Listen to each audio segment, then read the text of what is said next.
بھلا یہ قرآن میں غور کیوں نہیں کرتے؟ اگر یہ اللہ کے سوا کسی اور کا کلام ہوتا تو اس میں وہ بہت سا اختلاف پاتے، اور جب ان کے پاس امن یا خوف کی کوئی خبر پہنچتی ہے تو اسے مشہور کر دیتی ہیں، حالانکہ اگر اس کو پیغمبر اور اپنے ذمہ داروں کے پاس پہنچاتے تو تحقیق کرنے والے اس کی تحقیق کر لیتے،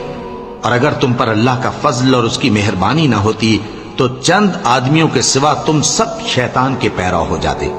سو اے پیغمبر، اللہ کی راہ میں لڑو، تم اپنے سوا کسی کے ذمہ دار نہیں ہو،